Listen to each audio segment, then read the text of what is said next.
Okusinziira ku minisita w'ebyenjigiriza ku matendekero aga waggulu John Muyingo, olusomo luno lunaatera okukomekerezebwa ku ssabbiiti eno era asabye abazadde okutangira abayizi baabwe babazzeeyo ewaka okutaayaaya baleme kukwatibwa ekirwadde ki COVID-19 era abawadde amagezi obutagezaako kwetaba mu bikujjuko bya nnaku nkulu. Abazadde baffe ab'abaana abali mu candidate classes njagala kubajjukiza nti wiiki eno olusoma lw'abaana lulabika luggwako. Njagala okubasaba bateeketeeke okukomya okulabirira abaana baffe obulungi mu luwummula nga bagoberera amateeka agatuweebwa Ministry ya Health ku bigambo ebikwata ku COVID-19. Abaana abo babeere balamu nga babanga bafuluma okuva awaka babeere nga basaako masiki n'okunaaba mu ngalo n'ebirala. Ku ky'abayizi abafunira ekirwadde kya COVID-19 mu masomero, Minisita Muyingo agumizza abazadde nti abaana baabwe bali mu mbeera nnungi era bagenda kuddizibwa nga balamu. Nti abaana abo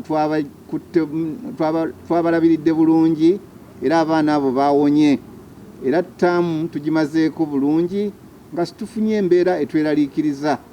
Kyenva ngamba nti tubagenda basindika nga balamu, nammwe abazadde musale amagezi okulaba nti abaana baffe mubakuuma nga balamu mu luwummula luno olwa Christmas. Okwogera bino Minisita Muyingo abadde atongoza olukalala lw'abayizi ab'oku mitendera egya waggulu abagenda okuwolebwa ensimbi za gavumenti okusobola okwongera ku misomo gyabwe bw'abadde ku Uganda Media Center wano mu kibuga Kampala olunaku lwaleero. Ekitongole kyaffe ekivunaanyizibwa ku kugabira abayizi loans ne gavumenti ne ministry tufulumiza olukalala oba olukangaga lw'abayizi abagenda okuwolebwa gavumenti ssente basobole okwongera mu maaso emisomo gyabwe ku mutendera ogwa diploma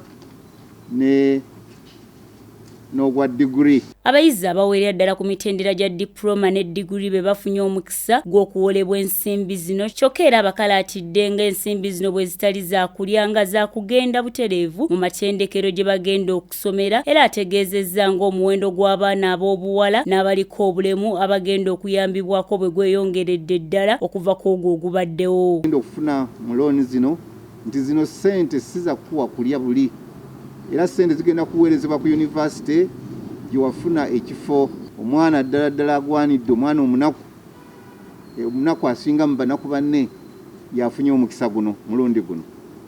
Kimpadde n'essanyu okulaba nti abaana abawala beeyongedde obungi okufuna mu sikiimu eno, era abaana abawala njagala obbakubiriza bongere okusaba okuyambibwa loan scheme okulaba nti basoma ne bamalako emisomo gyabwe naddala mu field ya science ne technology, n'okulaba nti n'abaana abatalina obulemu ku mibiri gyabwe nabo nnamba yaabwe yeeyongedde. Ku ky'okusasula ensimbi zino, Muyingo ategeezezza nti baakuzizzaayo nga bamaliriza emisomo gyabwe era nga bafunye n'emirimu.